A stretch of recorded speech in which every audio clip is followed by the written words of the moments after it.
Saya sudah menikah dan sekarang sudah berpisah. Ternyata saya dibohongi selama perkenalan sampai yang ternyata dia adalah seorang gay. Gay itu LGBT.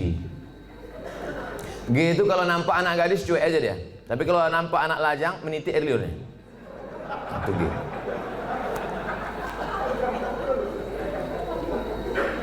Yang paling banyak gay ini di Thailand.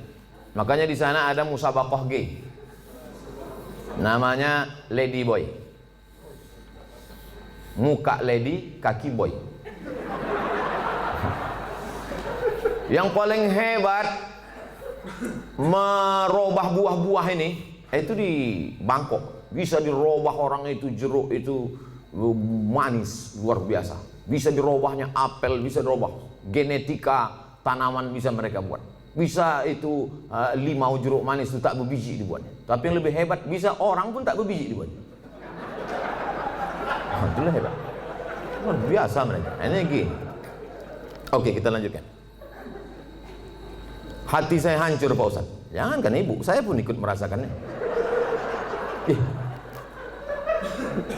Coba, saya ini udah sampai pada level bisa merasakan perasaan orang lain. Bagaimana perasaan seorang perempuan dianggapnya inilah akan menjadi imam dia. Ternyata pas disuruh jadi imam, bang kau jadi imam, aku aja lah. Gimana perasaan dia? Dah, mohon Ustadz beri doa membuat hati saya tenang dan ikhlas atas diri saya. Adakah yang terjadi di dunia ini di luar kuasa Allah? Saya tanya sekali lagi, adakah yang terjadi di dunia ini di luar kuasa Allah? Kalau ada yang mengatakan ada yang terjadi di luar kuasa Allah, berarti Tuhan itu dua. Ada Tuhan baik, ada Tuhan buruk. Berarti dunia ini tak pernah aman, karena Tuhan baik sama Tuhan buruk ini berkelahi. Lau kana fihi ma'alihatun illallah la fasadata. Seandainya di langit dan di bumi ini ada Tuhan selain Allah, maka sudah lama dunia ini hancur. Oleh sebab itu segala sesuatu terjadi atas kehendak dan kuasa Allah. Langkah, rezeki, pertemuan, maut, kuasa Allah. Itu maka kaca spion itu kecil dibuat, kaca depan itu besar. Supaya apa? Supaya kita lebih banyak melihat ke depan daripada melihat ke belakang. Ada mobil yang kaca spionnya sebesar kaca depan? Tak ada. Masa lalu itu tengok sekali-sekali aja. Tengok, habis. Kita lebih banyak menatap masa depan. Begitu banyak masa depan di depannya. Yang senyum tak pula bisa nampak mana yang senyum mana yang tidak. Itu sedapnya ceramah musim corona ini.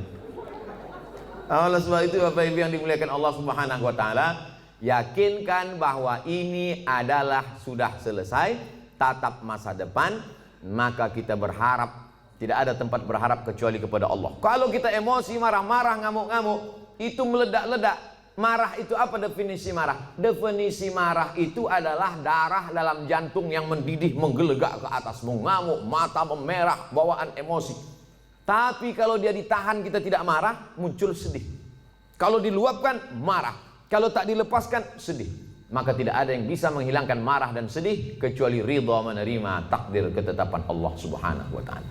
Itu bagian dari takdir Allah. Karena ibu kan sudah usaha dulu, sudah kenal dengan baik. Ditengok badannya gagah, berotot, kumis melintang.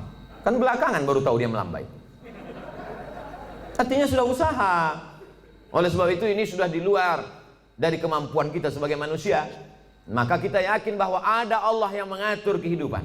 Ada Allah yang mengatur pertemuan. Ada Allah yang mengatur itu semua. Maka banyakkan ibadah. Apa kata Allah dalam Al-Quran? Falyabudu rabb hadzal bait. Banyak-banyaklah kau beribadah kepada Allah. Kalau kau banyak beribadah kepada Allah, at'amahum min ju'. Kalau kau lapar dikasihnya kau makan. Wa amanahum min khauf. Kalau kau cemas dihilangkannya rasa cemas dari dalam hatimu. Hidup ini kalau dipikirkan cemas, berkunang-kunang kepala, sampai jam 2 malam mata tak tidur, nama penyakitnya insomnia, pergi nemui psikolog, psikiater, Pak psikolog saya punya masalah, sudah 2 malam tak tidur-tidur. Psikolog tuh ngangguk-ngangguk aja, psikiater tuh ngangguk-ngangguk aja, diambilnya kertas resep dikasihnya. Ini makan sebelum makan, ini makan setelah makan, ini makan setengah makan, ini makan 3 kali, ini makan 2 kali. Nengok itu bertambah pula beban kepala kita. Kalau hidup ini cuma untuk tidur aja, dikasihnya pil tidur. Begitu kita makan, hilang. Begitu dosisnya habis, kumat lagi. Tidak ada cara kecuali banyak beribadah kepada Allah. Idza sa'alta fas'alillah, minta tolong kepada Allah. Tapi ke Makkah nggak bisa Pak Ustaz. Saya mau berdoa di samping Ka'bah nggak bisa Pak Ustaz. Aqrabu ma yakunul 'abdu min rabbih wa huwa sajid. Orang paling dekat dengan Allah ketika sedang bersujud. Allahu Akbar. Saat sujud itulah mengadu kepada Allah. Jangan adu ke kawan. Ngadu ke kawan habis ditumpahkan, besok jadi lawan dibukakannya di medsos. Selesai, tamat riwayat. Mengadu kepada Allah Subhanahu wa taala, meneteskan air mata. Tak ada tempatku mengadu kecuali Engkau ya Allah, tak ada tempatku minta kecuali Engkau ya Allah. Tolong aku ya Allah, hasbunallah wa ni'mal wakil, ni'mal maula wa ni'man nasir. Sulitkah bagi Allah mengatur kehidupan kita? Innama amruhu iza arada syai'an ayakula lahu kun. Mudah bagi Allah. Lalu kenapa dibuatnya hidup kita ini sulit? Dia ingin melihat kita merintih di tengah malam bermunajat melelehkan air mata. Itu yang diinginkan Allah dari hambanya yang dia sukai. Oleh sebab itu, tanamkan dalam diri kita, aku dicintai Allah, aku disayangi Allah, aku disukai Allah. Allah menyelesaikan setiap perkaraku, Allah memperhatikan aku, Allah melihat aku, Allah mengatur kehidupanku. Setiap hari dikatakan itu. Makanya selesai sholat kita katakan, la ilaha illallah wahdahu la syarikalah, lahul mulku wa lahul hamdu, yuhyi wa yumiit wa huwa ala kulli syai'in qadir. Hukuman apa sebenarnya untuk seorang homoseks di dunia dan di akhirat?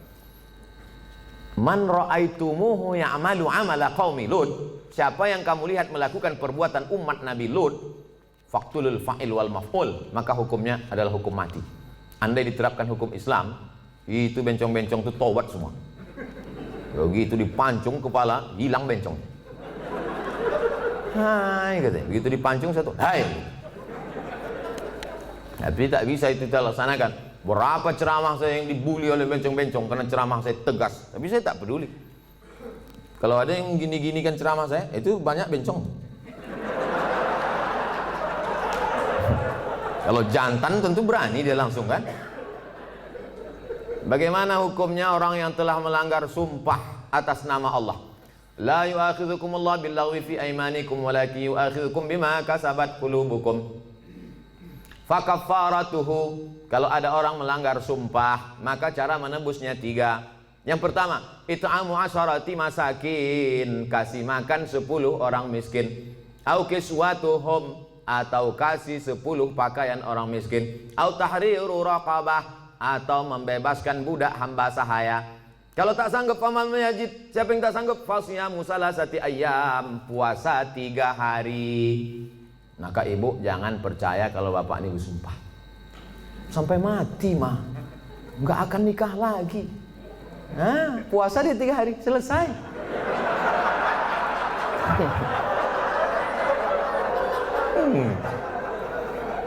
Jadi saya ketemu sama bapak-bapak.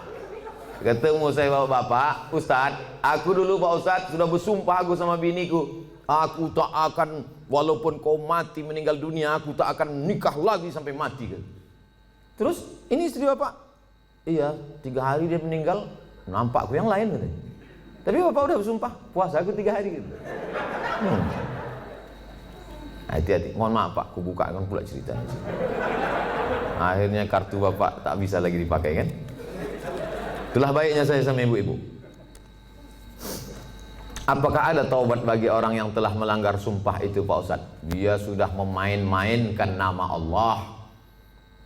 Maka menebus sumpah itu hanyalah sekedar menebus perbuatannya. Tapi perbuatan dia, salah satun la yanzurullahu ilaihim. Ada 3 orang yang tidak dipandang Allah pada hari kiamat. La yukallimuhumullah, tak diajak bicara oleh Allah. Walahum azabun alim, mereka diazab dengan azab yang amat sangat menyakitkan. Siapa itu? Orang yang bersumpah palsu, terutama dalam berdagang. Berapa ini harganya? Aku tak ada ngambil untung, nih aku jual modal aja nih, demi Allah. Mana ada orang jual modal? Kau kalau bohong jangan nampak kali. Tak ada orang jual modal, pasti dia ngambil untung. Udahlah bohong, mau melakukan barang, itu tak dipandang Allah, tak dilihat Allah pada hari kiamat. Apalagi yang bersumpah-sumpah itu, pakai Quran pula tuh di atas. Saya bersumpah akan menjadi PNS, bersedia ditempatkan di seluruh Indonesia dari Sabang sampai Papua, bersedia 3 hari tempat sana, balik ngurus surat pindah. La ilaha illallah Rasulullah. Mudah-mudahan yang sudah bersumpah nih taubatnya diterima Allah SWT. Banyak juga.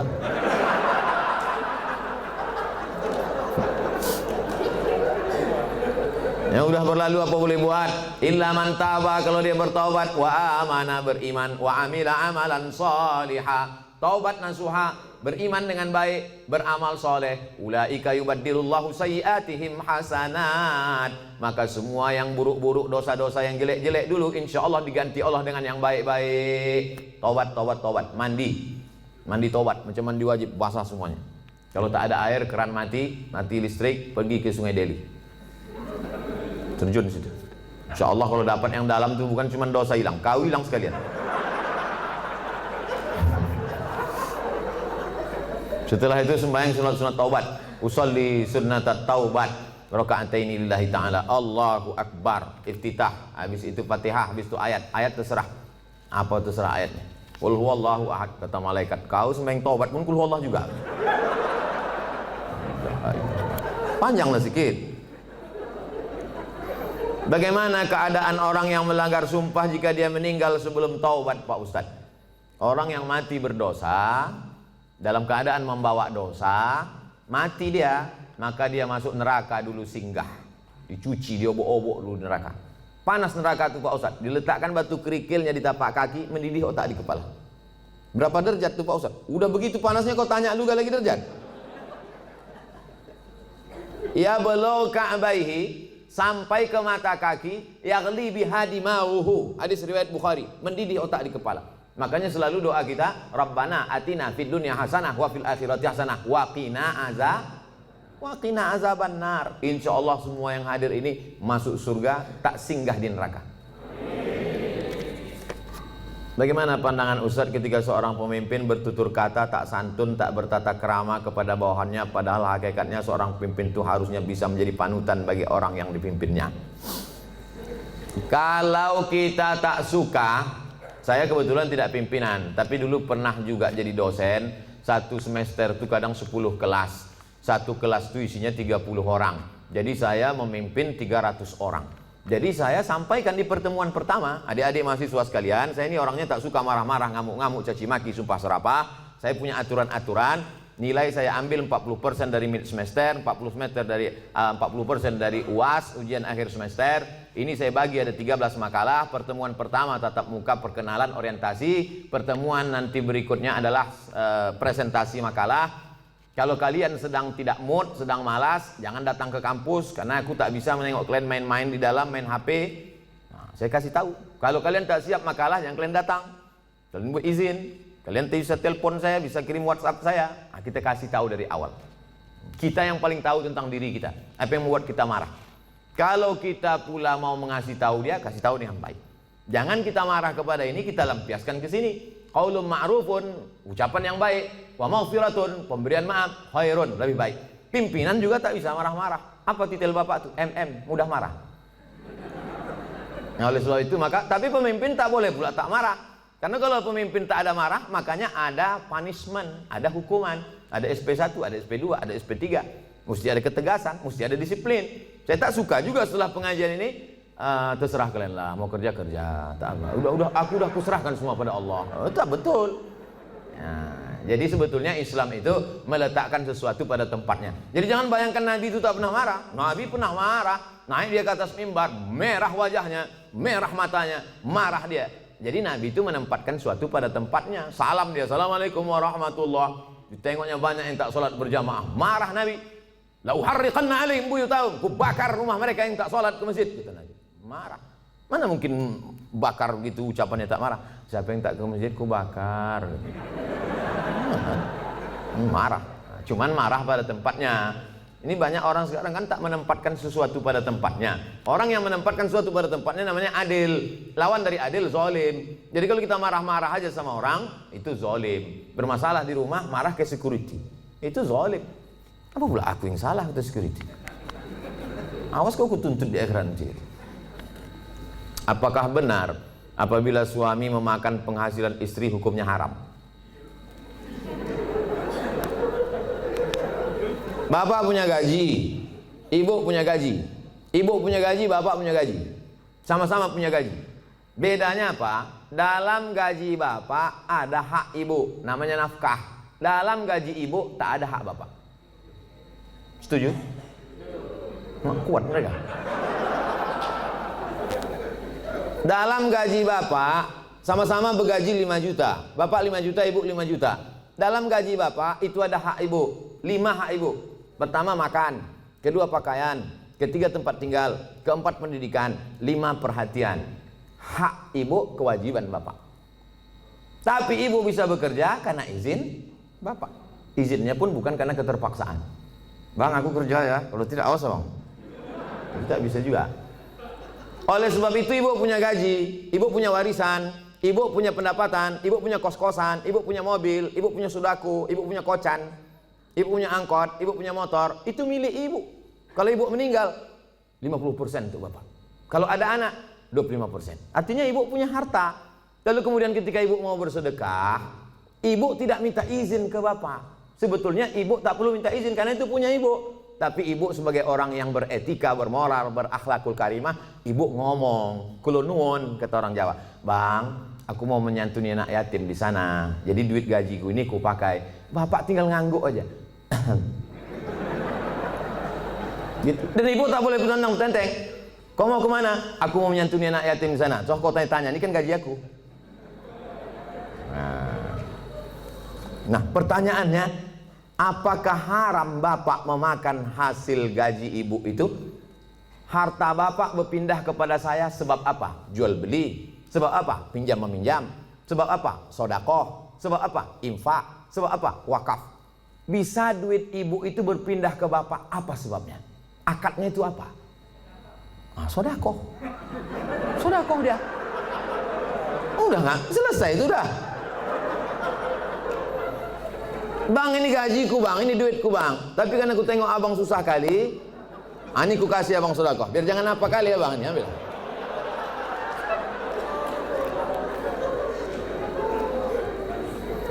Assalamualaikum Ustaz. Semoga Ustaz sehat-sehat. Amin. Mau tanya Ustaz, apa hukumnya orang tua yang tidak mengakikahkan anaknya? Apakah masih bisa apa hukumnya orang tua tak mengakikahkan anaknya? Kullu mauludin, setiap anak yang lahir rohinatun, tergadai. Jadi kalau mobil kita tergadai, STNK BPKB kita gadaikan, setelah ada duit kita tebus. Maka anak kita ini tergadai. Bagaimana cara menebusnya? Tulbahu anhu yawma sabi'ihi. Sembelihkan kambing hari ke-7. Yuhlaku, cukurkan rambutnya. Wa yusama, kasih nama. Nama yang baik-baik. Siapa nama anak kau? Alan Nuari.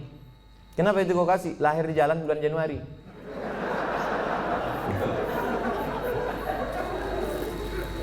Kasih nama yang baik-baik. Cukurkan rambutnya karena itu rambut kotor di dalam.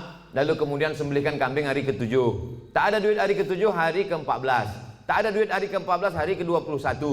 Lewat 21 tak usah tengok tanggal lagi. Setahun, 2 tahun, 3 tahun, 5 tahun, taman SD, taman SMP, taman SMA. Tapi kalau dia udah semester 2, hanya potong kambing aja. Tak usah potong rambut lagi. Tak pula diajun pakai marhaban.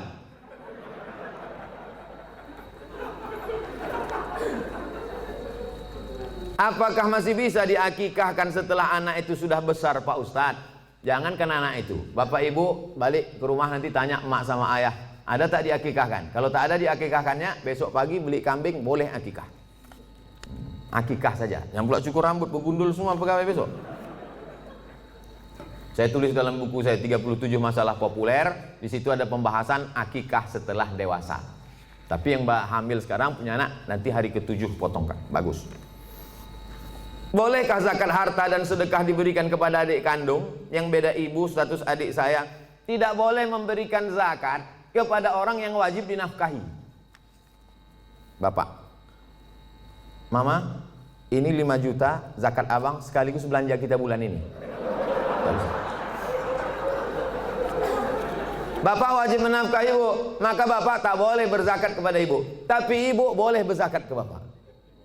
Nah, itu bedanya. Ibu boleh berzakat. Bang, ku tengok abang udah agak-agak fakir miskin nih bang. Nah, jadi bang itu zakat. Tengok susah kali kau bang. Nah, ini pakailah ini. Ini gajiku bulan ini. Ibu bergaji sebulan 10 juta. 1 juta 25.000, 2,5%. Jadi kalau 10 juta 250.000. Nah, ini zakatku bang 250, yang 750 ini sedekah. Adapun infak nanti ku tengok prestasi abang.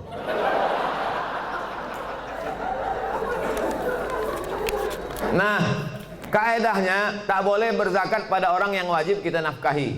Tak boleh berzakat kepada anak. Karena anak itu wajib kita nafkahi. Nah sekarang adik, apakah adik itu wajib kita nafkahi? Tidak. Yang wajib dinafkahi itu siapa? Istri, anak, cucu, mertua, orang tua, yang hubungan langsung. Itu yang wajib kita nafkahi. Orang yang tak wajib kita nafkahi boleh kita kasih zakat. Kalau kita bersedekah pada orang jauh, nilainya 1 sedekah. Tapi kalau kita bersedekah pada orang dekat, nilainya 2. 1 sedekah, 1 lagi silaturahim. Tapi banyak orang tak mau sedekah ke keluarga dekat. Kalau sedekah sama orang lain, kok kenapa tak sedekah sama saudara? Payah saudara nih Pak Ustadz, dikasih sikit-sikit kali katanya. Bagaimana menghadapi suami yang berselingkuh?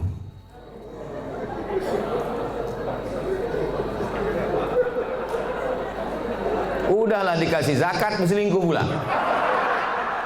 Ilaha illallah. Parah kali orang Medannya. Ibu punya wali 6 orang.